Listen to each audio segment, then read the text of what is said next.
हाय दोस्तों, आप सभी का स्वागत है एक और नए वीडियो में। और आप देख रहे हैं उद्गार क्लासेस। तो दोस्तों, इस वीडियो में हम जीके जीएस यानी कि दोस्तों इस वीडियो में हम current affairs plus GK GS question करेंगे, जो कि आपके बीपीएससी रेलवे एग्ज़ाम्स यानी कि दोस्तों आप किसी भी कॉम्पिटिटिव एग्ज़ाम की तैयारी कर रहे हैं उसके पॉइंट ऑफ व्यू से आज हम इस वीडियो में आपको इतने ऑब्जेक्टिव क्वेश्चंस बताने वाले हैं जिसको देखने के बाद आपको किसी प्रकार का ऑब्जेक्टिव क्वेश्चन में दिक्कत नहीं होने वाला है। तो दोस्तों, यदि आप हमारे चैनल पे नए हैं तो हमारे चैनल को सब्सक्राइब अवश्य कर लीजिएगा, ताकि आप जो अचीव करना चाहते हैं, जो टारगेट अचीव करना चाहते हैं, यानी कि आप एक लक्ष्य लेके चले हैं, दृढ़ संकल्पित हैं, उस दृढ़ संकल्पता को हम एक पैमाने के रूप में आगे बढ़ाने का कार्य करेंगे। इसलिए आपको नोटिफिकेशन जाना आवश्यक है, ताकि आप सफलता प्राप्त कर सको, अचीव कर सको।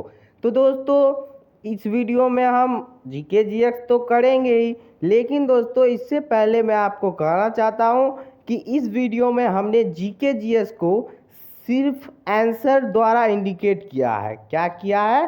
तो आंसर द्वारा इंडिकेट किया है, क्योंकि दोस्तों एक समय होता था, यानी कि आप पढ़ते होंगे जूनियर, जब होंगे आप जूनियर एजुकेशन जब प्राप्त कर रहे होंगे, तो एक समय होता था कि हम किसी भी क्वेश्चन का एक वर्ड याद कर लेते थे और दूसरे आंसर का एक वर्ड याद कर लेते थे।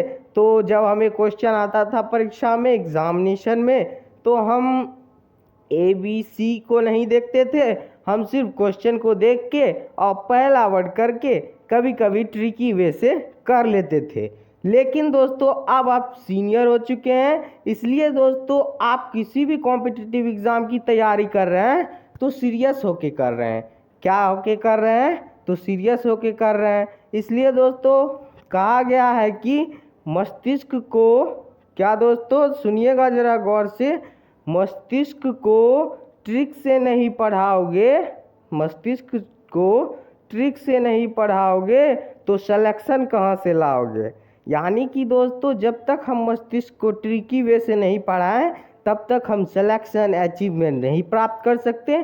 तो दोस्तों इस वीडियो में हम जीके जीएस को कुछ आसान वे में पढ़ेंगे, ताकि एग्जिट याद भी रहे, यानी कि कन्फ्यूज़न भी नहीं रहे, और एक अच्छे वे से हम इसकी तैयारी कर सके।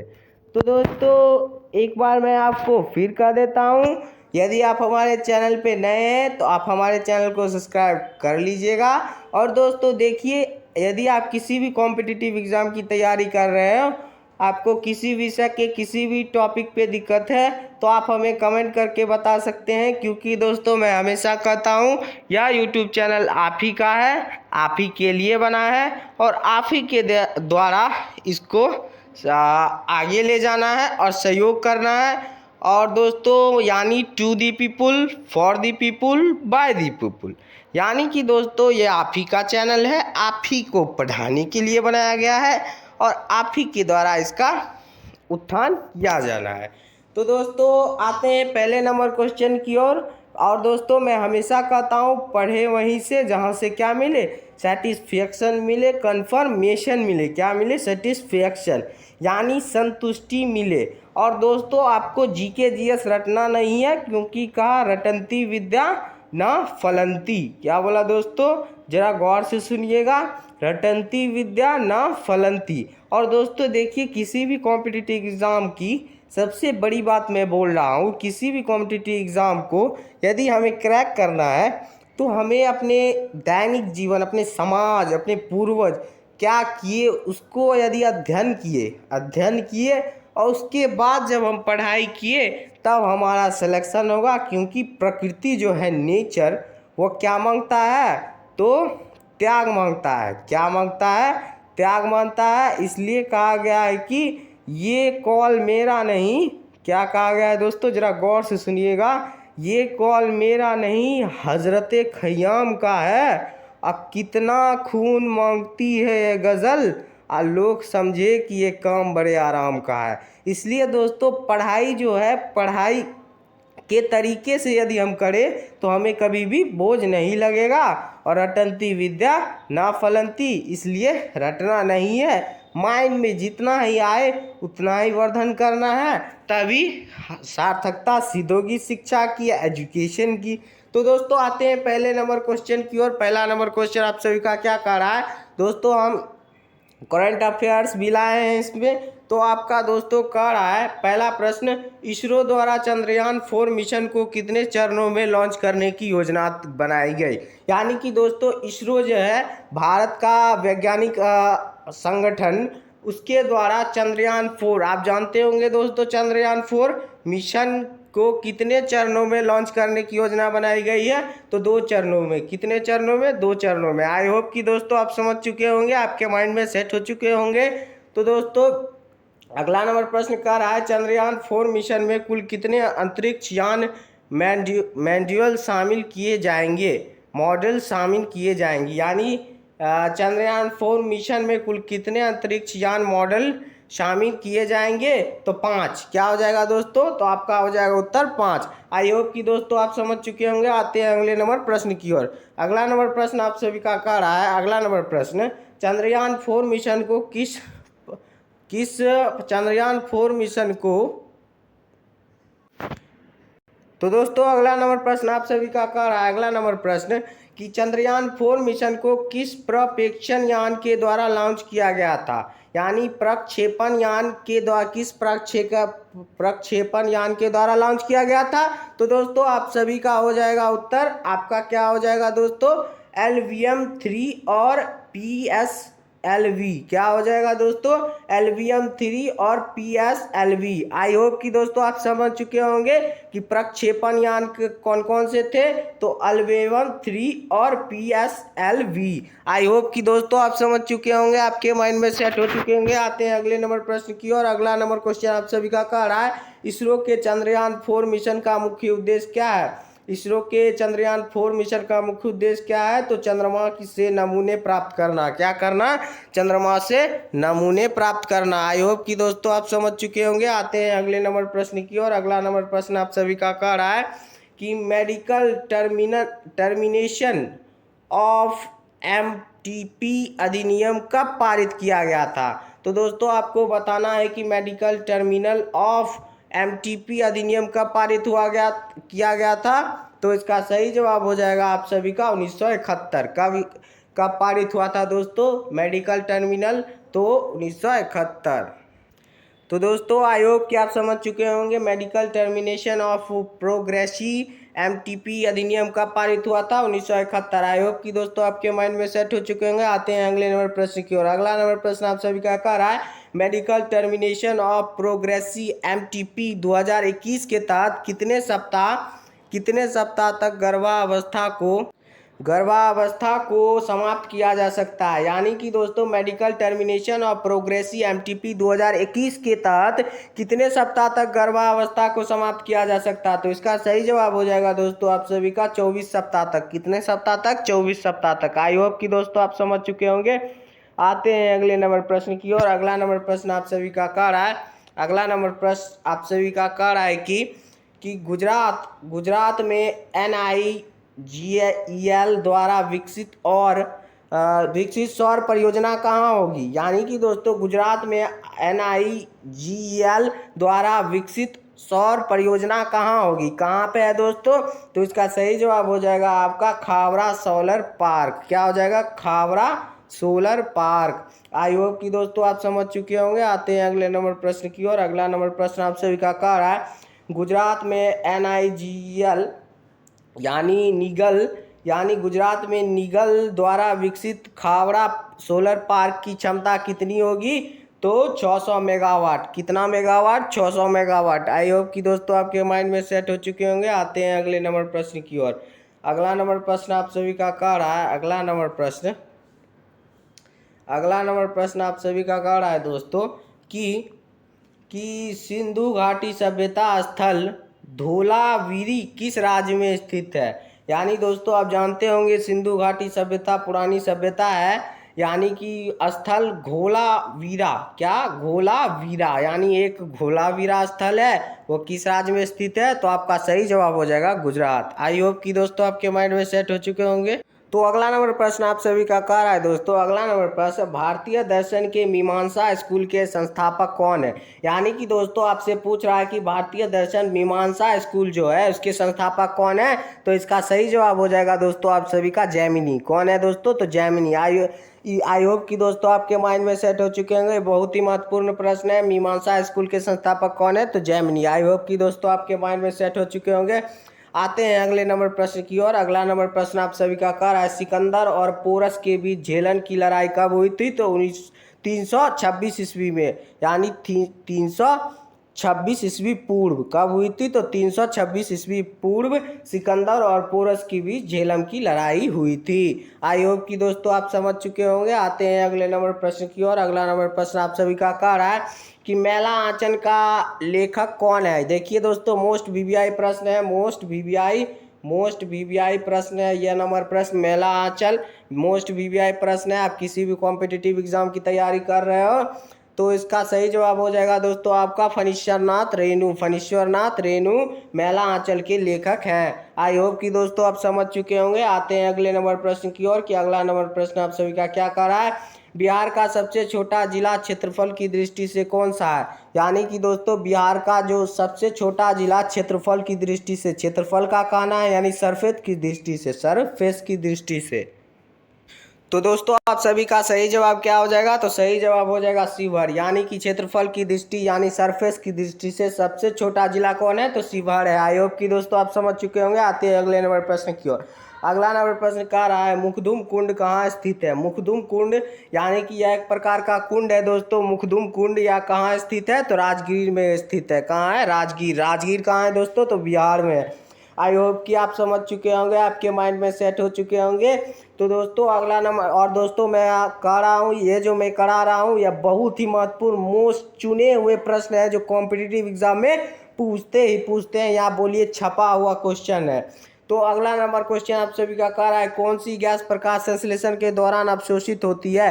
यानी कि दोस्तों आपसे पूछ रहा है कि कौन सी गैस प्रकाश संश्लेषण के दौरान अवशोषित होती है? तो कार्बन डाइऑक्साइड। क्या दोस्तों? कार्बन डाइऑक्साइड यानी CO2। आई होप कि दोस्तों आप समझ चुके होंगे। आते हैं प्रश्न की ओर। तो दोस्तों अगला नंबर प्रश्न आप सभी का कह रहा है, अगला नंबर प्रश्न कि बिहार के प्रथम मुख्यमंत्री कौन थे? यानी कि दोस्तों मुख्यमंत्री होते हैं किसी भी राज्य के, तो वही पूछ रहा है बिहार के प्रथम मुख्यमंत्री कौन थे? तो श्री कृष्ण सिंह। कौन थे? श्री कृष्ण सिंह, जिन्हें हम श्री बाबू के नाम से भी जानते हैं। आई होप कि दोस्तों आप समझ चुके होंगे। आते हैं अगले नंबर प्रश्न की ओर कि अगला नंबर प्रश्न आप सभी का क्या कह रहा है, तो बिहार के किस रेलवे स्टेशन का प्लेटफॉर्म सबसे लंबा है? यानी कि दोस्तों किस रेलवे स्टेशन का प्लेटफॉर्म सबसे लंबा है? यानी बिहार के किस रेलवे स्टेशन का प्लेटफॉर्म सबसे लंबा है? तो सोनपुर। क्या हो जाएगा दोस्तों? सोनपुर। आई होप कि दोस्तों आपके माइंड में सेट हो चुके होंगे। वीवीआई प्रश्न आता ही आता है। आते हैं अगले नंबर प्रश्न की ओर कि अगला नंबर प्रश्न आपका क्या कह रहा है। तो दोस्तों अगला नंबर प्रश्न आप सभी का कह रहा है, अगला नंबर प्रश्न कि भारत के किस राज्य में सबसे बड़ी नदी द्वीप माजुली स्थित है? यानी कि दोस्तों सबसे बड़ी नदी द्वीप कौन है? तो माजुली है। यह भी प्रश्न आ सकता है, लेकिन पूछ रहा है कि सबसे बड़ी भारत की नदी द्वीप माजुली कहाँ स्थित है? तो असम में स्थित है। कहाँ स्थित है? तो असम में स्थित है। इसे दोस्तों आपको माइंड में सेट रखना है, मोस्ट वीवीआई प्रश्न है, इसलिए आप जरूर माइंड में सेट कर लीजिएगा दोस्तों। तो अगला नंबर प्रश्न आप सभी का कह रहा है, अगला नंबर प्रश्न कि किस बंदरगाह शहर को अरब सागर की रानी कहा जाता है? यानी कि कौन सा बंदरगाह शहर है जिसे अरब सागर की क्या कहा जाता है? तो रानी कहा जाता है। तो इसका सही जवाब हो जाएगा दोस्तों आप सभी का कोच्चि। क्या दोस्तों? कोच्चि। आई होप कि दोस्तों आपके माइंड में सभी प्रश्न सेट हो चुके होंगे। और दोस्तों मैं फिर कहता हूँ, यदि वीडियो अच्छा लगे तो हमारे चैनल को सब्सक्राइब अवश्य कर लीजिएगा, क्योंकि आप किसी भी कॉम्पिटिटिव एग्ज़ाम की तैयारी कर रहे हैं तो आपको नोटिफिकेशन जाना चाहिए। यदि आप सब्सक्राइब करेंगे तो आपको नोटिफिकेशन सही टाइम पे जाएंगे और आप सही टाइम पे सही चीज़ को पढ़ पाएंगे, ताकि आप किसी भी कॉम्पिटिटिव एग्ज़ाम को क्रैक कर सके। तो दोस्तों आते हैं अगले नंबर प्रश्न की ओर कि अगला नंबर प्रश्न आप सभी का क्या कह रहा है। तो दोस्तों अगला नंबर प्रश्न आप सभी का कह रहा है, अगला नंबर प्रश्न कि गौतम बुद्ध का जन्म किस क्षेत्रीय कुल में हुआ था? यानी गौतम बुद्ध जो थे उनका जन्म किस क्षेत्रीय कुल में हुआ था? तो शाक्य कुल। कौन सा कुल? तो शाक्य कुल। आई होप कि दोस्तों आपके माइंड में सेट हो चुका होगा। आते हैं अगले नंबर प्रश्न की ओर की अकबर अकबरनामा के लेखक कौन है दोस्तों? अकबरनामा के मोस्ट वीवीआई प्रश्न है। अकबरनामा के यानी यह प्रश्न अकबरनामा के लेखक कौन है? तो अबुल फजल। क्या हो जाएगा दोस्तों? अबुल फजल। आई होप कि दोस्तों आपके माइंड में सेट हो चुके होंगे। आते हैं अगले नंबर प्रश्न की ओर। अगला नंबर प्रश्न आप सभी का कह रहा है, तो दोस्तों अगला नंबर प्रश्न आप सभी का कह रहा है कि शिवाजी के अधिकांश प्रशासनिक सुधार किनके सुधारों से प्रभावित थे? यानी शिवाजी जो थे उनके अधिकांश प्रशासनिक सुधार जो थे किनके सुधारों से प्रभावित थे? तो अकबर के सुधारों से प्रभावित थे। किनके सुधारों से? तो अकबर के। आई होप कि दोस्तों आप समझ चुके होंगे। अगला नंबर प्रश्न कह रहा है कि एका आंदोलन का नेता था। एका आंदोलन जो है उसका नेता कौन था दोस्तों? तो मदारी पासी। कौन था? मदारी पासी। आई होप कि दोस्तों आप समझ चुके होंगे। मोस्ट वीवीआई प्रश्न है, मोस्ट वीवीआई प्रश्न है, यानी आपके परीक्षा में पूछेगा ही पूछेगा। एका आंदोलन का नेता कौन था? तो मदारी पासी। आई होप कि दोस्तों आप समझ चुके होंगे। अगला नंबर प्रश्न कह रहा है कि भारत में महात्मा गांधी के अधीन प्रथम जन आंदोलन माना जाता है। यानी महात्मा गांधी प्रथम जन आंदोलन का नाम क्या था? महात्मा गांधी जो चलाए थे तो चंपारण आंदोलन। कौन सा आंदोलन? चंपारण आंदोलन। आई होप कि दोस्तों आप समझ चुके होंगे। आते हैं अगले नंबर प्रश्न की ओर। तो अगला नंबर प्रश्न आप सभी का कह रहा है, अगला नंबर प्रश्न आप सभी का कह रहा है दोस्तों कि अगला नंबर प्रश्न आप सभी का कह रहा है कि वर्ष 2012 का सरस्वती सम्मेलन किसे प्रदान किया गया? यानी कि वर्ष 2012 का सरस्वती सम्मान किसे प्रदान किया गया था? तो सुगाथा कुमारी। कौन दोस्तों? सुगाथा कुमारी। कंफ्यूज नहीं होना है दोस्तों। कौन? सुगाथा कुमारी। तो दोस्तों आते हैं अगले नंबर प्रश्न की ओर। अगला नंबर प्रश्न आप सभी का कह रहा है कि ज्योतिपुंज पुस्तक के लेखक कौन है? यानी ज्योतिपुंज जो एक पुस्तक है उसके लेखक कौन है? तो भारत के प्रधानमंत्री नरेंद्र मोदी जी। कौन है दोस्तों? तो नरेंद्र मोदी जी जो है ज्योतिपुंज के लेखक है। यह दोस्तों बहुत ही महत्वपूर्ण प्रश्न है और यह पूछ भी सकता है। बहुत ही महत्वपूर्ण प्रश्न है। वेरी वेरी वेरी इंपॉर्टेंट प्रश्न है। ज्योतिपुंज पुस्तक के लेखक कौन है? तो नरेंद्र मोदी। कौन है? नरेंद्र मोदी। इसे दोस्तों आपको याद में रखना है, स्मरण में रखना है। तो अगला कह रहा है दी रेड साड़ी पुस्तक के लेखक कौन है? यानी दी रेड साड़ी के पुस्तक के लेखक कौन है? तो जेवियर मोरो। क्या हो जाएगा दोस्तों? जेवियर मोरो। आई होप कि दोस्तों आप समझ चुके होंगे। आते हैं अगले नंबर प्रश्न की ओर। अगला नंबर प्रश्न आप सभी का कह रहा है कि प्रोटीन किससे बनती है? यानी प्रोटीन जो है हमारे शरीर में हम की बाहर से जो पदार्थ लेते हैं उसमें प्रोटीन की मात्रा होती है। यानी प्रोटीन किससे बनी होती है? तो अमीनो अम्ल से बनी होती है। किस अम्ल से? तो अमीनो अम्ल से। इसे दोस्तों आपको याद रखना है। तो अगला नंबर प्रश्न आप सभी का कह रहा है, अगला नंबर प्रश्न स्टोरेज जो बिजली बंद होने के बाद डाटा स्टोर करता है को क्या कहते हैं? यानी कि दोस्तों स्टोरेज जो होता है बिजली बंद होने के बाद डाटा स्टोर करता है उसको हम क्या कहते हैं? तो गैर वोलाटाइल स्टोरेज। क्या कहते हैं दोस्तों? गैर वोलाटाइल स्टोरेज। आई होप कि दोस्तों आप समझ चुके होंगे और आपके माइंड में सारे ऑब्जेक्टिव सेट हो चुके होंगे। तो आते हैं अगले नंबर प्रश्न की ओर। अगला नंबर प्रश्न आप सभी का कह रहा है, अगला नंबर प्रश्न आप सभी का कह रहा है दोस्तों, अगला नंबर प्रश्न आप सभी का कह रहा है कि 16वीं लोकसभा आपका जो हो जाएगा 16वीं लोकसभा चुनाव में समस्त भारत का मतदाता प्रतिशत कितना था? यानी 16वीं लोकसभा जो हुई थी दोस्तों, 16वीं लोकसभा का चुनाव कब हुआ था? तो 17वीं लोकसभा का चुनाव हुआ था 2019 में। कब हुआ था? 2019 में। तो 16वीं लोकसभा का चुनाव कब हुआ था? तो 2015 में। कब हुआ था? 2015 में। तो दोस्तों वही पूछ रहा है कि 16वीं लोकसभा चुनाव में समस्त भारत का मतदाता प्रतिशत कितना था? तो आपका सही जवाब होगा 66.4%। कितना हो जाएगा? 66.4%। आई होप कि दोस्तों आप समझ चुके होंगे। आते हैं अगले नंबर प्रश्न की ओर। तो दोस्तों अगला नंबर प्रश्न आपका कह रहा है कि 2014 में किस टीम ने आईपीएल 7 का खिताब जीता? यानी आईपीएल का जो 17वां सत्र था, यानी कि दोस्तों आईपीएल का 17वां सत्र खेल से जुड़ी हुई करंट अफेयर्स के अंतर्गत आती है दोस्तों। तो आप तो खेल देखते ही होंगे और नहीं देखते हैं तो जरूर जान लीजिएगा। ये क्वेश्चन बहुत ही महत्वपूर्ण है। तो वही पूछ रहा है कि 2014 में जो आईपीएल का 7वां सीजन था उसमें किसने खिताब जीता था, तो कोलकाता नाइट राइडर्स। किसने जीता था, तो Kolkata night Riders. I hope कि दोस्तों आप समझ चुके होंगे। आते हैं अगले नंबर प्रश्न की ओर। और दोस्तों जब पूछे कि आईपीएल के दूसरे सीजन में किसने कप जीता था, तो आपको बताना है राजस्थान रॉयल्स। कौन दोस्तों, राजस्थान रॉयल्स। आई होप कि दोस्तों आप समझ चुके होंगे। ये भी पूछ सकता है कि 2019 में कौन कप जीता था, तो मुंबई इंडियंस। आई होप कि दोस्तों आप समझ चुके होंगे। आते हैं अगले नंबर प्रश्न की ओर। अगला नंबर प्रश्न आप सभी का कह रहा है कि राजगृह में प्रथम बौद्ध परिषद का प्रायोजक था। यानी कि दोस्तों राजगीर जो है, जिसे हम पहले राजगृह के नाम से जानते थे, में प्रथम बौद्ध परिषद का प्रायोजक कौन था, तो अजात शत्रु। कौन था दोस्तों, तो अजात शत्रु। आई होप कि दोस्तों आप समझ चुके होंगे। यह भी वीवीआई प्रश्न है, आप जरूर इसे माइंड में सेट करके जाइएगा एग्जाम में। तो अगला नंबर प्रश्न आप सभी का कह रहा है दोस्तों, अगला नंबर प्रश्न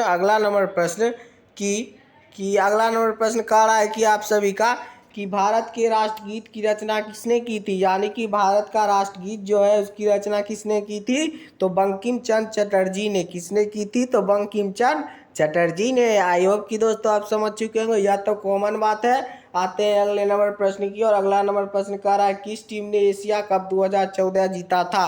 तो यानी कि दोस्तों हम जानते हैं कि अपने एशिया में जो है एशिया कप का आयोजन किया जाता है। तो उसमें इसी के कड़ी में पूछा जा रहा है आपसे कि 2014 में एशिया कप किसने जीता था, तो श्रीलंका ने जीता था। किसने जीता था, तो श्रीलंका ने किसने जीता था दोस्तों, तो श्रीलंका ने जीता था। आई होप कि दोस्तों आपके माइंड में सेट हो चुके होंगे। आते हैं अगले नंबर प्रश्न की ओर।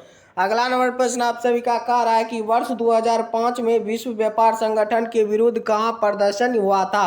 यानी कि दोस्तों विश्व व्यापार संगठन। और यह भी पूछ सकता है दोस्तों कि विश्व व्यापार संगठन का मुख्यालय कहाँ है। विश्व व्यापार संगठन का मुख्यालय कहाँ है, तो जेनेवा में है। कहाँ है, जेनेवा में है। और विश्व व्यापार संगठन का स्थापना कब हुआ था, तो 1995 में हुआ था। कब हुआ था, तो 1995 में हुआ था। इसे दोस्तों आपको याद रखना है, बहुत ही महत्वपूर्ण प्रश्न है। तो दोस्तों आपसे पूछ रहा है कि 2005 में जो था, 2005 में विश्व व्यापार संगठन के विरुद्ध कहाँ प्रदर्शन हुआ था, तो हांगकांग में। कहाँ हुआ था, हांगकांग में हुआ था विश्व व्यापार संगठन के खिलाफ प्रदर्शन। तो आते हैं अगले नंबर प्रश्न की ओर। अगला नंबर प्रश्न आप सभी का कह रहा है नंदा देवी चोटी किसका भाग है। यानी कि दोस्तों अपने उत्तराखंड में जो नंदा देवी चोटी है वो किसका भाग है, तो कुमाऊं हिमालय का भाग। यानी कुमाऊं जो है हिमालय, उसका एक भाग है। कौन, नंदा देवी चोटी। आई होप कि दोस्तों आप समझ चुके होंगे। आते हैं अगले नंबर प्रश्न की ओर। अगला नंबर प्रश्न आप सभी का कह रहा है, अगला नंबर प्रश्न आप सभी से कह रहा है दोस्तों कि अगला नंबर प्रश्न हमारे संविधान के अनुच्छेद 25 से 28 तक किससे संबंधित है। यानी कि 25 से 28 जो आपका अनुच्छेद है, क्या है, अनुच्छेद है, किससे संबंधित है, तो धर्म की स्वतंत्रता से। किससे संबंधित है, तो धर्म की स्वतंत्रता से। आई होप कि दोस्तों आपके माइंड में सेट हो चुके होंगे। तो दोस्तों आते हैं अगले नंबर प्रश्न की। और दोस्तों मैं कहना चाहता हूँ यदि वीडियो अच्छा लगे सब्सक्राइब अवश्य कर दीजिएगा, क्योंकि दोस्तों हम शिक्षक आपके लिए दिन रात मेहनत करते हैं, जी तोड़ मेहनत करते हैं कि हमारा बच्चा कुछ करे, कुछ नाम करे और कुछ यानी समाज में कुछ नाम करे। इसके लिए हम दिन रात मेहनत करते हैं। यदि वीडियो अच्छा लगे तो सब्सक्राइब अवश्य कर दीजिएगा। और दोस्तों हमेशा काम करना चाहिए, बहुजन हिताय बहुजन सुखाय, यानी सभी का हित होना चाहिए। यानी आपको भी नोटिफिकेशन जाए, आप सही टाइम पे पढ़े, आपको भी लाभ हो और सभी को लाभ हो, यही बात रखना चाहिए मन में। तभी कुछ यानी आप रैंक प्राप्त कर सकते हैं, कुछ पद प्राप्त कर सकते हैं। तो अगला नंबर क्वेश्चन आप सभी का कह रहा है कि राज्यसभा कितने सदस्यों से अधिक गठित नहीं होती। यानी कि राज्यसभा जो है कितने सदस्यों से अधिक गठित नहीं होती, तो 250 सदस्य। कितने सदस्य, 250 सदस्य। आई होप कि दोस्तों आप समझ चुके होंगे। आते हैं अगले नंबर प्रश्न की ओर। अगला नंबर प्रश्न कह रहा है किस राज्य का प्रतिनिधित्व लोकसभा में दूसरे स्थान 48 सीटों पर है। यानी कि दोस्तों राज्य का यानी किस राज्य का प्रतिनिधित्व, यानी लोकसभा में किस राज्य का प्रतिनिधित्व दूसरे स्थान पे है, तो महाराष्ट्र का है। किसका है दोस्तों, तो महाराष्ट्र का है। आई होप कि दोस्तों आपके माइंड में सेट हो चुके होंगे। आते हैं अगले नंबर प्रश्न की ओर। और दोस्तों यह भी पूछ सकता है कि पक्की सड़कों की लंबाई की दृष्टि से भारत का कौन सा राज्य अग्रणी है? तो क्या हो जाएगा? महाराष्ट्र। और यह भी प्रश्न आ सकता है कि भारतीय राजमार्ग की दृष्टि से भारत के किस राज्य की लंबाई सबसे अधिक है, यानी सड़कों की? तो आपका हो जाएगा आंध्र प्रदेश। क्या हो जाएगा? आंध्र प्रदेश। तो आते हैं दोस्तों अगला नंबर प्रश्न। अगला नंबर प्रश्न आप सभी का कह रहा है, अगला नंबर प्रश्न आप सभी का कह रहा है दोस्तों कि इंसुलिन की कमी के कारण होने वाला रोग है, यानी दोस्तों इंसुलिन की कमी के कारण होने वाला रोग है, तो क्या हो जाएगा? डायबिटीज़। क्या हो जाएगा दोस्तों? तो डायबिटीज़ हो जाएगा। आज देखते होंगे आमतौर पे, आप आसपास भी देख सकते हैं। तो अगला नंबर प्रश्न कह रहा है, वृत्ताकार आकृति वाला और यूएसएसआर द्वारा सर्वप्रथम छोड़ा गया भू उपग्रह कौन था?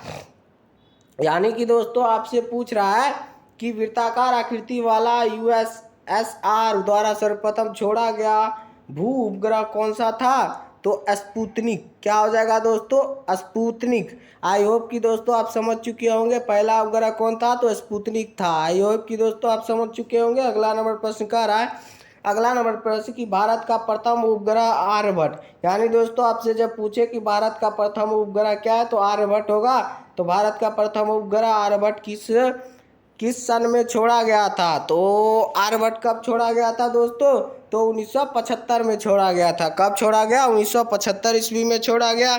आई होप कि दोस्तों आप समझ चुके होंगे। आते हैं अगले नंबर प्रश्न की ओर। अगला नंबर प्रश्न आप सभी का कह रहा है, अगला नंबर प्रश्न आप सभी का कह रहा है दोस्तों कि विश्व की अति विशाल डाक के जाल किस राष्ट्र में है? यानी कि दोस्तों डाक का जो जाल, यानी कि डाक सर्वाधिक कहाँ प्रचलित है? तो भारत में है। कहाँ है? भारत में है। आई होप कि दोस्तों आप समझ चुके होंगे। आते हैं अगले नंबर प्रश्न की ओर। अगला नंबर प्रश्न आप सभी का कह रहा है, आगरा शहर का निर्माण किसने किया था? आगरा जो शहर है आपका, उसका निर्माण किसने किया था? तो सिकंदर लोदी ने किया था। किसने किया था? सिकंदर लोदी ने किया था। आई होप कि दोस्तों आपके माइंड में सेट हो चुके होंगे। और दोस्तों सेट के साथ साथ आपका कन्फर्मेशन भी हो रहा होगा। और दोस्तों कन्फ्यूजन क्रिएट हम नहीं होने देंगे, हम आपके माइंड में सेट करा कर ही रहेंगे। तो कह रहा है दोस्तों अगला नंबर प्रश्न, अकबर के कार्यकाल में दरबारी इतिहासकार कौन था? यानी अकबर के कार्यकाल में दरबारी इतिहासकार कौन था? तो अबुल फजल था। कौन था? अबुल फजल। आई होप कि दोस्तों आप समझ चुके होंगे। आते हैं अगले नंबर प्रश्न की ओर। अगला नंबर प्रश्न आप सभी से कह रहा है, अगला नंबर प्रश्न कि कौन सी लोकसभा ने 5 वर्षों से भी ज़्यादा अवधि तक कार्य किया? यानी कि दोस्तों कौन सी लोकसभा थी जिसने 5 वर्षों से भी ज़्यादा अवधि तक कार्य किया? तो 5वीं लोकसभा। क्या हो जाएगा दोस्तों? 5वीं लोकसभा। आई होप कि दोस्तों आपके माइंड में सेट हो चुका होगा। आते हैं अगले नंबर प्रश्न की ओर। अगला नंबर प्रश्न का, तो दोस्तों अगला नंबर प्रश्न आप सभी का कह रहा है कि शेरे पंजाब जो है, शेरे पंजाब किसका उपनाम है? तो लाला लाजपत राय का। किसका? लाला लाजपत राय का। और दोस्तों आपसे पूछ सकता है कि ऑल इंडिया ट्रेड यूनियन, क्या दोस्तों ऑल इंडिया ट्रेड यूनियन के अध्यक्ष कौन थे? तो लाला लाजपत राय कौन थे ऑल इंडिया ट्रेड यूनियन के अध्यक्ष? तो Lala Lajpat Rai. All India trade union की स्थापना कब हुई थी? तो 1920 में। आई होप कि दोस्तों आप समझ चुके होंगे। और दोस्तों शेरे पंजाब किसका उपनाम है? तो लाला लाजपत राय। आते हैं अगले नंबर प्रश्न की ओर। अगला नंबर प्रश्न कह रहा है, रूसी क्रांति के जनक कौन थे? तो वी.आई. लेनिन। कौन थे? वी.आई. लेनिन। आई होप कि दोस्तों आपके माइंड में सेट हो चुके होंगे। आते हैं अगले नंबर प्रश्न की ओर। अगला नंबर प्रश्न है कि इंडिया विंस फ्रीडम, यानी इंडिया विंस फ्रीडम शीर्षक पुस्तक के लेखक कौन है? यानी कि दोस्तों आपसे पूछ रहा है कि इंडिया विंस फ्रीडम शीर्षक पुस्तक के लेखक कौन है? तो मौलाना अबुल कलाम आज़ाद। कौन थे दोस्तों? मौलाना अब्दुल कलाम आज़ाद। वीवीआई प्रश्न है आपके परीक्षा के लिए। क्या हो जाएगा दोस्तों? मौलाना अबुल कलाम आज़ाद। आई होप कि दोस्तों आप समझ चुके होंगे। आते हैं अगले नंबर प्रश्न की ओर। अगला नंबर प्रश्न आप सभी से कह रहा है कि विश्व का सबसे बड़ा पशु मेला जो 1 माह तक चलता है कहाँ आयोजित होता है? यानी कि सबसे बड़ा पशु मेला जो 1 महीना तक चलता है वह कहाँ आयोजित होता है? तो सोनपुर बिहार में। कहाँ होता है? सोनपुर बिहार में। इसे दोस्तों आपको याद रखना है, बहुत ही महत्वपूर्ण प्रश्न है। तो आते हैं अगले नंबर प्रश्न की ओर। तो दोस्तों अगला नंबर प्रश्न आप सभी का कार है। अगला नंबर प्रश्न कि वयस्क मनुष्य के प्रति मिनट हृदय धड़कन की दर का सामान्य प्रयास क्या है? तो इसका सही जवाब हो जाएगा आपका 60 से 80। क्या हो जाएगा? 60 से 80। आई होप कि दोस्तों आपके माइंड में सेट हो चुका होगा। आते हैं अगले नंबर प्रश्न की ओर। तो अगला नंबर प्रश्न आप सभी का कार है कि ग्रीष्म काल में हमें सफ़ेद वस्त्र धारण करने की सलाह क्यों दी जाती है? तो दोस्तों आप देखते होंगे कि ग्रीष्म काल में आपको लोग कहते होंगे सफ़ेद कलर का कपड़ा पहनो। तो इसका कारण क्या है? तो क्योंकि सफ़ेद वस्त्र ताप का कम अवशोषण करते हैं। क्या करते हैं? तो ताप का कम अवशोषण करते हैं और हमें गर्मी से बचाते हैं। तो दोस्तों अगला नंबर प्रश्न आप सभी का कर रहा है। अगला नंबर प्रश्न कि कार्बन का शुद्धतम रूप क्या है? यानी दोस्तों आप जानते होंगे कि कार्बन के कितने रूप हैं? तो मुख्यतः 2 रूप है। कितने रूप है? मुख्यतः 2 रूप है, हीरा, ग्रेफाइट। लेकिन दोस्तों आप जानते हैं कि फ्लोरीन भी कार्बन का एक रूप है। तो आप कहेंगे कि कार्बन के कितने रूप है? तो 3 रूप है, हीरा, ग्रेफाइट और फ्लोरीन। तो दोस्तों यहाँ कह रहा है कि कार्बन का शुद्धतम रूप क्या है? तो हीरा है। क्या है? हीरा है। आते हैं अगले नंबर प्रश्न की ओर। अगला नंबर प्रश्न कह रहा है, बहुत ही महत्वपूर्ण प्रश्न है, वीवीआई प्रश्न है, मोस्ट वीवीआई जिसे कहे, एकदम चुना हुआ प्रश्न है। यह नंबर प्रश्न कि मादा एनोफिलीज यानी मादा एनोफिलीज के दंश के कारण क्या होता है? तो मलेरिया होता है। क्या होता है? मलेरिया होता है मादा एनोफिलीज के दंश के कारण। आई होप कि दोस्तों आप यह प्रश्न माइंड में सेट कर चुके होंगे। आते हैं अगले नंबर प्रश्न की ओर। अगला नंबर प्रश्न आप सभी का कह रहा है। अगला नंबर प्रश्न आप सभी का कह रहा है दोस्तों। अगला नंबर प्रश्न आप सभी का कह रहा है। अगला नंबर प्रश्न आप सभी का कह रहा है कि ब्रिटिश सरकार ने पहली बार कब घोषणा की कि उनकी मंशा भारत में धीमे धीमे एक उत्तरदायी सरकार बनाने की है? यानी कि दोस्तों अंग्रेजों ने कब, यानी ब्रिटिश सरकार ने कब आखिर घोषणा कर दी कि उनकी मंशा भारत में आधिपत्य करने की है? तो इसका सही जवाब हो जाएगा दोस्तों आप सभी का अगस्त 1917 घोषणा द्वारा। यानी अगस्त 1917 में ब्रिटिश सरकार ने घोषणा की थी, जिसमें यह क्रिया बताई थी। तो दोस्तों आते हैं अगले नंबर प्रश्न की ओर। अगला नंबर प्रश्न आप सभी का कह रहा है, सूर्य प्रकाश धरती तक पहुंचने में कितना समय लेता है? यानी कितने मिनट लेता है? यानी सूर्य प्रकाश जो है वो धरती तक पहुंचने में कितना समय लेता है? तो सूर्य प्रकाश जो है धरती पे पहुंचने में कितना मिनट लेता है? तो 8.3 मिनट। 8.3 मिनट। आई होप कि दोस्तों आप समझ चुके होंगे। आते हैं अगले नंबर प्रश्न की ओर। अगला नंबर प्रश्न आप सभी का कह रहा है कि खेल प्रशिक्षकों के लिए द्रोणाचार्य यानी खेल प्रशिक्षकों के लिए द्रोणाचार्य पुरस्कार किस वर्ष स्थापित किया गया था? यानी कि दोस्तों खेल के जो प्रशिक्षक होते हैं यानी कोच होते हैं, उनके लिए द्रोणाचार्य पुरस्कार, क्या कौन सा पुरस्कार? द्रोणाचार्य पुरस्कार किस वर्ष स्थापित किया गया था? तो सन 1985 में। कब हुआ था? 1985, 1985 ईस्वी में। आई होप कि दोस्तों आपके माइंड में सेट हो चुके होंगे। आते हैं अगले नंबर प्रश्न को। अगला नंबर प्रश्न कह रहा है, सबसे लवणीय सागर कौन है? सबसे लवणीय सागर कौन है? तो मृत सागर, डेड सी। क्या हो जाएगा दोस्तों? मृत सागर, डेड सी। बहुत ही महत्वपूर्ण प्रश्न है। आते हैं अगले नंबर प्रश्न की ओर। अगला नंबर प्रश्न आप सभी से कह रहा है दोस्तों। अगला नंबर प्रश्न कि जातक अगला नंबर प्रश्न कह रहा है कि जातक पवित्र ग्रंथ है। यानी जातक जो है वो पवित्र ग्रंथ किसका है? किन धर्म का है? तो बौद्धों का। बौद्धों का। क्या किसका है दोस्तों? बौद्धों का। किसका है? बौद्धों का। यानी बौद्धों यानी कहने का मतलब है बुद्ध कास्ट के जो लोग हैं, यानी बुद्ध संप्रदाय, यानी कि बुद्ध जो होते हैं उनका है एक पवित्र ग्रंथ जातक। आई होप कि दोस्तों आप समझ चुके होंगे। यानी पूछिए जब जातक पवित्र ग्रंथ किसका है? तो बौद्धों का। किसका? बौद्धों का। तो आते हैं दोस्तों अगले नंबर प्रश्न की और। अगला नंबर प्रश्न आप सभी से कह रहा है कि पृथ्वी को उसके काल्पनिक अक्ष पर घूमने को क्या कहते हैं? तो हम जानते हैं दोस्तों घूर्णन। तो दोस्तों आते हैं अगले नंबर प्रश्न की ओर कि वायुमंडलीय वायु में ऑक्सीजन का प्रतिशत कितना है? यानी कि दोस्तों वायुमंडलीय वायु है उसमें ऑक्सीजन का प्रतिशत कितना होता है? 21% होता है। कितना होता है? 21%। और नाइट्रोजन कितना होता है? 78%। कितना होता है? 78%। और कार्बन डाइऑक्साइड कितना होता है? तो 0.03%। आई होप कि दोस्तों आप समझ चुके होंगे। आते हैं अगले नंबर प्रश्न की ओर। अगला नंबर प्रश्न कह रहा है, कौन सा प्राणी सांपों से लड़ता है? कौन सा प्राणी सांपों से लड़ता है? जो तो हम बचपन से जान रहे, नेवला। तो दोस्तों आते हैं अगले नंबर। सूफी संप्रदाय का उद्भव हुआ था? यानी सूफी संप्रदाय के लोग जो सूफी संप्रदाय का उद्भव हुआ था, कब हुआ था? तो इस्लाम से हुआ था। कब हुआ था? तो इस्लाम से हुआ था। तो दोस्तों आई होप कि आपके माइंड में सेट हो चुके होंगे। आते हैं अगले नंबर प्रश्न की ओर। तो दोस्तों अगला नंबर प्रश्न आप सबसे कह रहा है, अगला नंबर प्रश्न कह रहा है कि टीपू सुल्तान किस राज्य का शासक था? तो मैसूर का था। किसका था? मैसूर का था। इसे आपको याद रखना है। अगला नंबर प्रश्न कह रहा है संस्कृत रचना पंचतंत्र के लेखक किसे माना जाता है? तो विष्णु शर्मा को माना जाता है। तो दोस्तों आते हैं अगले नंबर प्रश्न की ओर। इसे तो मैं बता चुका हूँ। भारतीय नेता को पंजाब केसरी कहा जाता है। किस भारतीय नेता को पंजाब केसरी कहा जाता है? तो लाला लाजपत राय। आई होप कि दोस्तों आप समझ चुके होंगे। आते हैं अगले नंबर प्रश्न की ओर। अगला नंबर प्रश्न आप सबसे कह रहा है, अगला नंबर प्रश्न आप सबसे कह रहा है कि कौन सा धूमकेतु हर 76 साल में एक बार दिखाई देता है? तो हीली। कौन सा धूमकेतु? तो हीली धूमकेतु।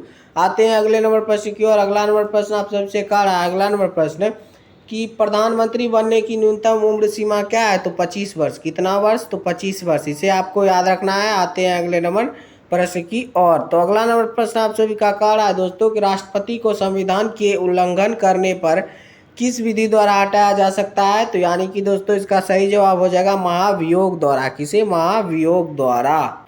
तो इसका सही जवाब क्या हो जाएगा दोस्तों? महाभियोग द्वारा। तो आते हैं दोस्तों अगले नंबर प्रश्न की ओर। अगला नंबर प्रश्न आप सबसे कह रहा है आगा खान कब किस खेल से संबंधित है? तो हॉकी से संबंधित है। किससे? हॉकी से। आते हैं अगले नंबर प्रश्न की ओर। मैकमोहन रेखा किनके बीच है? किसके बीच है? यानी मैकमोहन जो रेखा है दोस्तों आपने पढ़ा होगा, मैकमोहन रेखा और रेड क्लिफ लाइन जो है वो भारत और पाकिस्तान के बीच है। किसके बीच? भारत और पाकिस्तान के बीच। और मैकमोहन रेखा किसके बीच है? तो भारत और चीन के बीच। किसके बीच? भारत और चीन के बीच। और अगला नंबर प्रश्न आप सबसे कह रहा है कि 1 डिग्री अक्षांश कितने किलोमीटर को निरूपित करता है? यानी 1 डिग्री अक्षांश, यानी अक्षांश और देशांतर से हम किसी भी प्लेस को जान सकते हैं। तो वही कह रहा है 1 डिग्री अक्षांश कितने किलोमीटर को निरूपित करता है? तो 111 किलोमीटर। कितने किलोमीटर? 111 किलोमीटर। आई होप कि दोस्तों आप समझ चुके होंगे। आते हैं अगले नंबर प्रश्न की ओर। तो अगला नंबर प्रश्न आप सबसे कह रहा है, अगला नंबर प्रश्न आप सबसे कह रहा है कि हिंदुस्तान रिपब्लिकन एसोसिएशन की स्थापना किसने की थी? तो सचिंद्रनाथ सान्याल ने। किसने? सचिंद्रनाथ सान्याल ने किसकी स्थापना की थी? तो हिंदुस्तान रिपब्लिकन एसोसिएशन। तो आते हैं दोस्तों अगले नंबर प्रश्न की ओर कि अगला नंबर प्रश्न कह रहा है कि पृथ्वी अपनी धुरी पर घूमती है। पृथ्वी किस पे घूमती है? तो अपनी धुरी पर घूमती है। यह सबसे पहले किसने प्रतिपादित किया था? तो कॉपरनिकस ने। किसने? कॉपरनिकस ने। और सौर मंडल का जनक किसे कहा जाता है? तो कॉपरनिकस को कहा जाता है। आई होप कि दोस्तों आप समझ चुके होंगे। तो दोस्तों आते हैं अगले नंबर प्रश्न की ओर। अगला नंबर प्रश्न आप सबसे कह रहा है कि एंटीसोल है। एंटीसोल क्या है? तो जलोढ़ मिट्टी है। क्या है? जलोढ़ मिट्टी। अगला नंबर प्रश्न कह रहा है, अगला नंबर प्रश्न आप सभी का कह रहा है कि इलेक्ट्रॉन की खोज किसने किया था? यानी कि दोस्तों आप जानते होंगे कि किसी भी परमाणु के कितने कण होते हैं? तो 3 कण होते हैं, इलेक्ट्रॉन, प्रोटॉन, न्यूट्रॉन। तो इलेक्ट्रॉन की खोज किसने की थी? तो जे थॉमसन ने की थी। किसने की थी? तो जे थॉमसन ने की थी। तो दोस्तों अगला नंबर प्रश्न कह रहा है कि रडार का आविष्कार किसने किया था? रडार का आविष्कार किसने किया था? तो अल्बर्ट टेलर ने किया था। किसने किया था रडार का आविष्कार? तो अल्बर्ट टेलर ने किया था। आई होप कि दोस्तों आप समझ चुके होंगे। आते हैं अगले नंबर प्रश्न की ओर। तो अगला नंबर प्रश्न आप सभी का कह रहा है कि मानव के शरीर में समान रक्तदाब होता है तो 120/80 mmHg। आई होप कि दोस्तों आप समझ चुके होंगे रक्तदाब कितना होता है? 120/80। तो दोस्तों आते हैं अगले नंबर प्रश्न की और अगला नंबर प्रश्न आप सबसे कह रहा है कि एड्स संक्रमण के कारण होता है। यानी एड्स संक्रमण जो है वो किसके कारण होता है? तो विषाणु के कारण। यानी विषाणु का कहने का क्या मतलब है? वायरस के कारण होता है। क्या? तो एड्स होता है। और दोस्तों अगला नंबर प्रश्न आप सभी का कह रहा है कि सोडियम क्लोराइड को क्या कहा जाता है? तो टेबल सॉल्ट कहा जाता है। क्या कहा जाता है? टेबल सॉल्ट कहा जाता है सोडियम क्लोराइड को। अगला नंबर प्रश्न कह रहा है कि सांसें क्या है? सांसें क्या है? तो एक विषाणु जनित रोग है। क्या है सांसें? तो विषाणु जनित रोग। अगला नंबर प्रश्न आप सभी से कह रहा है कि किस रोग का सर्वाधिक तरंग होता है? यानी किस रंग का, सॉरी दोस्तों रोग निकल गया, या कन्फ्यूजन नहीं होना है। तो किस रंग का सर्वाधिक तरंग दैर्घ्य होता है? तो लाल रंग का तरंग दैर्घ्य सबसे अधिक होता है। क्या होता है? लाल रंग का तरंग दैर्घ्य सबसे अधिक होता है। प्रकीर्णन सबसे अधिक किसका होता है? तो आपका ब्लू रंग, नीला रंग का प्रकीर्णन सबसे ज़्यादा होता है, और जिसका तरंग दैर्घ्य अधिक उसका प्रकीर्णन कम, और जिसका प्रकीर्णन कम उसका तरंग दैर्घ्य अधिक। यानी कि दोस्तों लाल रंग का तरंग दैर्घ्य यहाँ पे अधिक है, यानी लाल रंग का तरंग दैर्घ्य यहाँ पे अधिक है, तो इसका प्रकीर्णन क्या होगा? तो सबसे कम होगा। प्रकीर्णन नीला रंग का सबसे अधिक है, तो तरंग दैर्घ्य सबसे कम किसका होगा? तो नीला का होगा। आई होप कि दोस्तों आप इसके कॉम्बिनेशन को समझ चुके होंगे। अगला नंबर कह रहा है कि वोल्ट की चूड़ी के किस भाग को क्रेस्ट, क्या दोस्तों? वोल्ट की चूड़ी को किस भाग को क्रेस्ट कहते हैं? तो सबसे ऊपरी भाग को क्या कहते हैं? तो क्रेस्ट कहते हैं। आते हैं अगले नंबर प्रश्न की ओर। अगला नंबर प्रश्न आपसे कह रहा है, अगला नंबर प्रश्न कि मधुशाला के रचयिता कौन है? मधुशाला जो है वो किसकी रचना है? तो हरिवंश राय बच्चन की। किसकी? हरिवंश राय बच्चन की। तो दोस्तों आते हैं अगले नंबर प्रश्न की ओर कि अगला नंबर प्रश्न आप सभी का क्या कह रहा है? अगला नंबर प्रश्न कह रहा है कि प्रार्थना समाज की स्थापना किसने की थी? बहुत ही महत्वपूर्ण है दोस्तों। प्रार्थना समाज वीवीआई प्रश्न आपके परीक्षा के लिए आएगा ही आएगा। तो क्या हो जाएगा दोस्तों? प्रार्थना समाज की स्थापना किसने की थी? तो केशव चंद्र सेन ने। किसने? केशव चंद्र सेन ने। इसे दोस्तों आपको याद रखना है। अगला नंबर प्रश्न कह रहा है कि मेराडोना किस क्षेत्र से संबंधित है? तो फुटबॉल से संबंधित है। अगला नंबर प्रश्न कह रहा है किस तापमान पर फ़ारेनहाइट और सेल्सियस के पैमाने समान रहते हैं? तो क्या हो जाएगा दोस्तों? -40 डिग्री। कितना? -40 डिग्री पे सेल्सियस और फ़ारेनहाइट तापमान पैमाने समान होते हैं। अगला नंबर प्रश्न कह रहा है कि समस्थानिक गुण पाए जाते हैं? तो परमाणु में पाए जाते हैं। अगला नंबर प्रश्न कह रहा है लाल रुधिर कणिकाओं को बनाती है, यानी लाल रुधिर कणिकाओं को क्या बनाती है? तो अस्थि मज्जा बनाती है। क्या बनाती है? तो अस्थि मज्जा बनाती है। आते हैं अगले नंबर प्रश्न की ओर। अगला नंबर प्रश्न आप सबसे कह रहा है कि औदोत्य के सिद्धांत के प्रतिपादक कौन थे? यानी औदोत्य के सिद्धांत के प्रतिपादक कौन थे? तो श्री शंकराचार्य। कौन थे? श्री शंकराचार्य। आते हैं अगले नंबर प्रश्न की ओर। अगला नंबर प्रश्न आप सबसे कह रहा है कि रुपये का सिक्का भारत में पहली बार किसके शासक काल में ढाला गया था? तो शेरशाह सूरी। किसके शासक काल में? तो शेरशाह सूरी। तो दोस्तों किसके शासन काल में सिक्का डाला गया था रुपये का? तो शेरशाह सूरी। और दोस्तों जब पूछे कि राजमार्ग संख्या 7 को किसने बनाया था? तो शेरशाह सूरी ने बनाया था। किसने बनाया था? शेरशाह सूरी ने बनाया था। तो दोस्तों आते हैं अगले नंबर प्रश्न की ओर। अगला नंबर प्रश्न आप सभी का कह रहा है कि प्राचीन भारत का महान विधि निर्माता कौन माना जाता है? यानी प्राचीन भारत का महान विधि निर्माता कौन माना जाता है? तो मनु माना जाता है। कौन माने जाते हैं? तो मनु माने जाते हैं प्राचीन भारत का विधि निर्माता। किसे माना जाता है? तो मनु जी को माना जाता है। अगला नंबर कह रहा है कि फ्लोरेंस नाइटिंगेल, यानी फ्लोरेंस नाइटिंगेल का नाम किस युद्ध से संबंधित है? तो क्रीमियन के युद्ध से। किसके युद्ध से? क्रीमियन के युद्ध से। किससे संबंधित है? तो फ्लोरेंस नाइटिंगेल नाम जो है क्रीमियम के युद्ध से संबंधित है। आई होप कि दोस्तों आपके माइंड में सेट हो चुके होंगे। आते हैं अगले नंबर प्रश्न की ओर। तो अगला नंबर प्रश्न आप सभी का कह रहा है, अगला नंबर प्रश्न आप सभी से कह रहा है कि जलियांवाला बाग की दुर्घटना किस ईस्वी में हुई थी? तो 1919 ईस्वी में हुई थी। कब हुई थी? 13 अप्रैल 1919। अगला नंबर प्रश्न आपसे, और दोस्तों जब पूछे आपसे कि महात्मा गांधी ने केसरी हिंद की उपाधि किस दुर्घटना के बाद वापस कर दी थी? तो जलियांवाला बाग हत्याकांड। आते हैं अगला नंबर प्रश्न की ओर। अगला नंबर प्रश्न कह रहा है कि पानीपत का प्रथम युद्ध किनके बीच लड़ा गया था? तो आपका सही जवाब हो जाएगा हुमायूं और इब्राहिम लोदी के बीच लड़ा गया था। क्या? तो पानीपत का प्रथम युद्ध। आते हैं अगले नंबर प्रश्न की ओर। अगला नंबर प्रश्न कह रहा है कि वर्षा की बूंदें गोलाकार होती है, यानी वर्षा की बूंदें किसमें गोलाकार होती है? तो सतही तनाव के कारण गोलाकार होती है। तो दोस्तों अगला नंबर प्रश्न आपका वीवीआई प्रश्न है, मोस्ट वीवीआई प्रश्न है। कह रहा है कि चेचक के टीके की खोज किसने की थी? वीवीआई प्रश्न है, यह प्रश्न वीवीआई है कि चेचक के टीके की खोज किसने की थी? तो एडवर्ड जेनरल ने की थी। किसने की थी? तो एडवर्ड जेनरल ने की थी। आपके परीक्षा में पूछेगा ही पूछेगा। अगला नंबर प्रश्न कह रहा है आप सभी का, अगला नंबर प्रश्न आप सभी का कह रहा है कि डॉल्फिन्स, मोलस्क, कछुए और विभिन्न प्रकार के समुद्री पक्षी पाए जाते हैं, कहाँ पर स्थित है? कहाँ पे स्थित है दोस्तों? तो लक्षद्वीप पे ये सब जंतु स्थित है। अगला नंबर प्रश्न आप सभी का कह रहा है, अगला नंबर प्रश्न, तो दोस्तों अगला नंबर प्रश्न आप सबसे कह रहा है, अगला नंबर प्रश्न क्या कह रहा है? तो मंदी है। मंदी क्या है? तो कीमतों में भारी मात्रा में गिरावट की अवधि। तो अगला नंबर प्रश्न कह रहा है स्फीति है। स्फीति क्या है? तो कुल कीमतों के स्तर में वृद्धि। आई होप कि दोस्तों आप समझ चुके होंगे। यह प्रश्न बहुत ही महत्वपूर्ण है। 1 मेगाबाइट MB किसके बराबर होता है? तो क्या हो जाएगा दोस्तों? तो 1024 यानी 1024 KB के बराबर होता है। क्या? तो मेगाबाइट। 1 मेगाबाइट MB बराबर होता है। तो दोस्तों अगला नंबर प्रश्न आप सबसे कह रहा है, अगला नंबर प्रश्न आप सबसे कह रहा है कि आंतरिक आपदा काल की घोषणा के समय भारत का प्रधानमंत्री कौन था? यानी कि आपातकाल किसके समय काल में लगा था प्रधानमंत्री को? तो इंदिरा गांधी। क्या हो जाएगा? इंदिरा गांधी। आते हैं अगले नंबर प्रश्न की और अगला नंबर प्रश्न कह रहा है कि भारत के किस राज्य ने साक्षरता सारणी में सर्वोच्च स्थान प्राप्त किया है? तो केरल ने। हम जानते हैं दोस्तों साक्षरता में सर्वप्रथम है कौन? तो केरल है।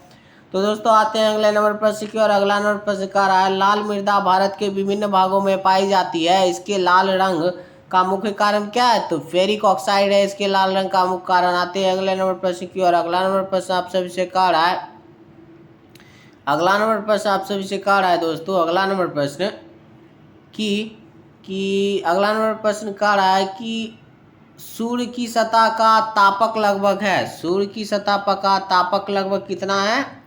सूर्य की सतह का तापक कितना है लगभग? तो आपका सही जवाब हो जाएगा 6000 केल्विन। कितना? 6000 केल्विन। अगला नंबर क्वेश्चन है भारत में कितने राष्ट्रीय अवकाश माने जाते हैं? भारत में कितने राष्ट्रीय अवकाश माने जाते हैं? तो 3। कितना हो जाता है? 3 हो जाता है। तो आते हैं अगले नंबर प्रश्न की ओर। सुप्रसिद्ध गीत सारे जहां से अच्छा की रचना किसने की थी? तो इकबाल ने। किसने की थी? तो इकबाल, मोहम्मद इकबाल ने किसकी रचना की थी? तो सारे जहां से अच्छा। आपने सुना होगा दोस्तों, उसके रचनाकार कौन है? तो मोहम्मद इकबाल। तो दोस्तों आते हैं अगले नंबर प्रश्न की ओर। अगला नंबर प्रश्न आप सबसे कह रहा है कि किसे विश्व की छत कहा जाता है? किसे कहा जाता है विश्व की छत? तो पामीर पठार को कहा जाता है विश्व की छत। पामीर पठार को। आई होप कि दोस्तों आपके माइंड में सेट हो चुके होंगे। आते हैं अगले नंबर प्रश्न की ओर। तो अगला नंबर प्रश्न आप सभी का कह रहा है दोस्तों, अगला नंबर प्रश्न आप सभी से कह रहा है, अगला नंबर प्रश्न कि बिहार लोकसभा की कितने सीटों का प्रतिनिधित्व करता है? तो 40 सीट। अगला नंबर प्रश्न कह रहा है भारत में एक राज्य का राज्यपाल है, यानी राज्य का राज्यपाल कौन है? राष्ट्रपति द्वारा नियुक्त किया जाता है कौन? तो राज्यपाल। आई होप कि समझ चुके होंगे। आते हैं अगले नंबर प्रश्न की ओर। अगला नंबर प्रश्न कह रहा है कि भारतीय अर्थव्यवस्था के सार्वजनिक क्षेत्र एवं निजी क्षेत्र का वर्गीकरण किस आधार पर किया गया? तो उद्यमों के स्वामित्व, यानी उद्यमों में जो स्वामित्व है, उद्गमों में स्वामित्व है, उसके आधार पर किया गया। आते हैं अगले नंबर प्रश्न की। आई होप कि आप इतना समझ चुके होंगे। तो दोस्तों अगला नंबर प्रश्न आप सबसे कह रहा है कि तरंगों, यानी दोस्तों अगला नंबर प्रश्न आप सबसे कह रहा है कि ध्वनि तरंगों की आवृत्ति को किसमें व्यक्त किया जाता है? तो मीटर प्रति सेकंड में। किसमें? मीटर प्रति सेकंड में। इसको आपको याद रखना है। अगला नंबर प्रश्न कह रहा है कि नमी में खुला छोड़ देने पर इसमें घुल, यानी घुल जाने वाले पदार्थ को क्या कहते हैं? यानी नमी में खुला जो जब छोड़ देते हैं तो वो घुल जाता है, तो उसे क्या कहते हैं? आर्द्रता ग्राही। क्या कहते हैं? आर्द्रता ग्राही। आते हैं अगले नंबर प्रश्न की ओर। अगला नंबर प्रश्न आप सभी का कह रहा है कि भारत के किस राज्य में सुयालकुची वस्त्र उद्यान स्थित है? यानी सुयालकुची वस्त्र उद्यान कहाँ है? तो असम में है। कहाँ है? असम में। इसे दोस्तों आपको याद रखना है। आई होप कि आपके माइंड में सेट हो चुके होंगे। यदि दोस्तों वीडियो अच्छा लगे तो आप सब्सक्राइब अवश्य कर दीजिएगा, क्योंकि दोस्तों मैं हमेशा कहता हूँ कि पढ़िए तो अच्छे से पढ़िए, और पढ़ने के साथ साथ, यानी कि पढ़ने के साथ साथ बहुजन हिताय बहुजन सुखाय की स्थिति को, यानी कि उसकी बातों को मानिए। तो दोस्तों आते हैं अगले नंबर प्रश्न की ओर। अगला नंबर प्रश्न कह रहा है कि कामागाटारू, यानी कामागाटारू क्या है? कामागाटारू क्या है? तो कनाडा की यात्रा पर निकला एक नौसेना जहाज है। क्या है? नौसेना जहाज। सभी जैविक मिश्रणों का आवश्यक संगठक क्या है? तो कार्बन है। हम जानते ही हैं। तो अगला नंबर प्रश्न कह रहा है दोस्तों, अगला नंबर प्रश्न कह रहा है कि पानी और HCl के मिश्रण को किससे पृथक किया जाता है? तो वाष्पीभवन से। किससे? वाष्पीभवन से क्या किया जाता है? तो पृथक किया जाता है। आई होप कि दोस्तों आप समझ चुके होंगे। आते हैं अगले नंबर प्रश्न की ओर। तो दोस्तों अगला नंबर प्रश्न आप सभी का कह रहा है कि मलेशिया की राजधानी कौन सी है? मलेशिया की राजधानी क्या है? तो कवालालंपुर। क्या है? कवालालंपुर। आई होप कि दोस्तों आप समझ चुके होंगे और आपके माइंड में सारे प्रश्न सेट हो चुके होंगे। आते हैं अगले नंबर प्रश्न की ओर। अगला नंबर प्रश्न आप सभी का कह रहा है महान अशोक किस वंश के थे? तो मौर्य वंश के थे। किस वंश के? मौर्य वंश के। बहुत ही महत्वपूर्ण प्रश्न है, वीवीआई प्रश्न है। महान अशोक किस वंश के थे? मौर्य वंश के थे। इस्लाम नहीं अस्वीकार करने के कारण किस सिख गुरु के सिर को औरंगजेब द्वारा कटवा दिया गया था? तो गुरु तेग बहादुर। किस गुरु को? तो गुरु तेग बहादुर। आते हैं अगले नंबर प्रश्न की ओर। गांधी ने दांडी यात्रा शुरू की थी तो साबरमती से। कहाँ शुरू की थी? तो साबरमती से शुरू की थी दांडी यात्रा। आते हैं दोस्तों अगले नंबर प्रश्न की ओर। अगला नंबर, और दांडी यात्रा कब शुरू की थी? तो 1930 ईस्वी में। कब की थी? तो 1930 ईस्वी में। तो दोस्तों आते हैं अगले नंबर प्रश्न की ओर। अगला नंबर प्रश्न आप सभी का क्या है? अगला नंबर प्रश्न, भारत में किस प्रकार की पार्टी सिस्टम विकसित हुई है? किस प्रकार की पार्टी की सिस्टम विकसित हुई? तो बहु पार्टी। किसकी पार्टी? तो बहु पार्टी की जो सिस्टम है वह विकसित हुई है। आई होप कि दोस्तों आपके माइंड में सेट हो चुके होंगे। आते हैं अगले नंबर प्रश्न की ओर। अगला नंबर प्रश्न आप सभी का क्या रहा है? अगला नंबर प्रश्न आप सभी का क्या रहा है? अगला नंबर प्रश्न कि हीमोग्लोबिन में कौन सी धातु पाई जाती है? तो लोहा पाया जाता है। या तो हम जानते हैं दोस्तों सोडियम को केरोसिन के नीचे रखा जाता है क्योंकि हवा के संस्पर्श में यह आग पकड़ लेता है। कौन? तो सोडियम। आते हैं अगले नंबर प्रश्न की ओर। अगला नंबर प्रश्न कह रहा है कि डोगरी किस राज्य की आम भाषा है? डोगरी जो है किस राज्य की आम भाषा है? तो जम्मू कश्मीर की। किस राज्य की? जम्मू कश्मीर की। आते हैं अगले नंबर प्रश्न की ओर कि टिहरी बांध किस नदी पे निर्मित है? टिहरी बांध जो है आपका किस नदी पे निर्मित है? तो भागीरथी नदी पर। किस नदी पर? भागीरथी नदी पर। आते हैं अगले नंबर प्रश्न की ओर। अगला नंबर प्रश्न कह रहा है कि कैनियन दर्रा का निर्माण होता है तो ग्लेशियर द्वारा। किसके द्वारा? तो ग्लेशियर द्वारा। आते हैं अगले नंबर प्रश्न की ओर। किस वेद में मंत्र तंत्र एवं जादुई सम्मोहन से जुड़े स्रोत सन्निहित हैं? यानी किस वेद में जादुई सम्मोहन सम्मिलित है? तो अथर्ववेद। कौन सा वेद? तो अथर्ववेद। आई होप कि आपके माइंड में सेट हो चुका होगा। बहुत ही महत्वपूर्ण प्रश्न है। कौन से वेद में जादुई सम्मोहन है? तो अथर्ववेद। आपको याद रखना है। आई होप कि आपके माइंड में सेट हो चुके होंगे। तो दोस्तों अगला नंबर प्रश्न आप सभी का कह रहा है। अगला नंबर प्रश्न कि दूध से दही जमना में कौन से जीवाणु काम करते हैं? तो लैक्टोबैसिलस जीवाणु। कौन से जीवाणु? लैक्टोबैसिलस जीवाणु काम करते हैं, तभी हम दूध से दही बना पाते हैं। तो दोस्तों अगला नंबर प्रश्न कह रहा है कि मंडल कमीशन, यानी मंडल कमीशन जो है किस प्रधानमंत्री के कार्यकाल में लागू हुई? तो बीपी सिंह। किस कार्यकाल में? किसके कार्यकाल? किस प्रधानमंत्री के कार्यकाल में? तो बीपी सिंह। तो दोस्तों आते हैं अगले नंबर प्रश्न की ओर। अगला नंबर प्रश्न आप सभी का कह रहा है। अगला नंबर प्रश्न कि सार्स क्या है? सार्स क्या है? तो विषाणु द्वारा फैलने वाली रोग है। क्या है? सार्स है तो विषाणु द्वारा फैलने वाली रोग है। अगला नंबर प्रश्न आप सभी का कह रहा है दोस्तों। अगला नंबर प्रश्न कि भारत में हरित क्रांति के जनक क्या कहलाते हैं? तो MS स्वामीनाथन। या तो दोस्तों मैं आपको बता ही चुका हूँ। और दोस्तों जब आपसे पूछे कि हरित क्रांति का द्वितीय चरण कब माना जाता है तो आपको बताना है 1983 से 1984। 1983 से 1984। आते हैं दोस्तों अगला नंबर प्रश्न की ओर। अगला नंबर प्रश्न आप सभी का कह रहा है। अगला नंबर प्रश्न आप सभी का रहा है दोस्तों। अगला नंबर प्रश्न कि श्वेत क्रांति का संबंध है तो दूध से। और दोस्तों जब पूछे कि ऑपरेशन फ्लड का संबंध है किससे? दूध से, दूध क्रांति से। आते हैं अगले नंबर प्रश्न की ओर।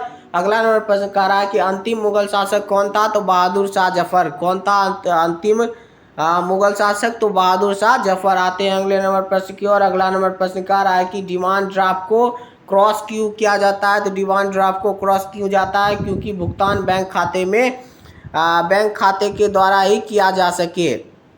तो दोस्तों अगला नंबर प्रश्न कह रहा है कि पुष्कर मेला लगता है। पुष्कर मेला कहाँ लगता है? तो पुष्कर अजमेर में लगता है। क्या? तो पुष्कर मेला। आते हैं अगले नंबर प्रश्न की ओर। अगला नंबर प्रश्न कह रहा है आज़ाद हिंद फौज की स्थापना कहाँ हुई थी? यानी आज़ाद हिंद फौज की स्थापना कहाँ हुई थी दोस्तों? तो सिंगापुर में हुई थी। कब हुई थी? सिंगापुर में हुई थी। और दोस्तों जब पूछे कि सिंगापुर कब आज़ाद हुआ था तो आपको बताना है 1965 में क्या हुआ था, तो सिंगापुर आज़ाद हुआ था। इसे दोस्तों आपको माइंड में सेट करना है और दोस्तों आई होप कि आपके माइंड में सेट हो चुके होंगे। आते हैं दोस्तों अगले नंबर प्रश्न की और अगला नंबर प्रश्न कह रहा है कि मसालों की रानी किसे कहा जाता है, तो इलायची को कहा जाता है। किसे कहा जाता है, तो इलायची को कहा जाता है मसालों की रानी। तो अगला नंबर प्रश्न कह रहा है नाजीवाद के संस्थापक कौन है, तो हिटलर है। हम जानते हैं नाजीवाद और फासीवाद आप पढ़ चुके होंगे, तो उसी में पूछा है नाजीवाद के संस्थापक कौन है, तो हिटलर है। कौन है, हिटलर है। अगला नंबर प्रश्न है दीने इलाही धर्म किसने चलाया, तो अकबर ने चलाया दीने इलाही धर्म। पर्वत एवं मैदान के बीच की भूमि को क्या कहते हैं, तो घाटी कहते हैं। हम जानते हैं दोस्तों, यानी पर्वत और मैदान के बीच के क्षेत्र को क्या कहते हैं दोस्तों, तो हम घाटी कहते हैं। क्या कहते हैं, तो घाटी कहते हैं।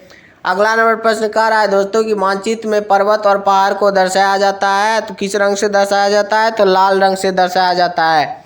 आई होप कि दोस्तों आप इस वीडियो में सारे ऑब्जेक्टिव क्वेश्चन माइंड में सेट हो चुके होंगे। और दोस्तों आप विश्वास रखिए यही आपके परीक्षा में आएगा ही आएगा और आप अचीव करके ही रहोगे। और दोस्तों एक जुनून होना चाहिए, ये करना है तो करना है। कहा दो इसी में दोस्तों कहा कि दिल में एक जुनून पैदा कर, क्या कर दोस्तों, जरा गौर से सुनिएगा, बड़े मायने रखते हैं। कहा दिल में एक जुनून पैदा कर और सुबह और शाम पैदा कर और नई जमी और आसमान पैदा कर, क्योंकि अब नई निर्वाह अमीरी नहीं क्या है, तो गरीबी है।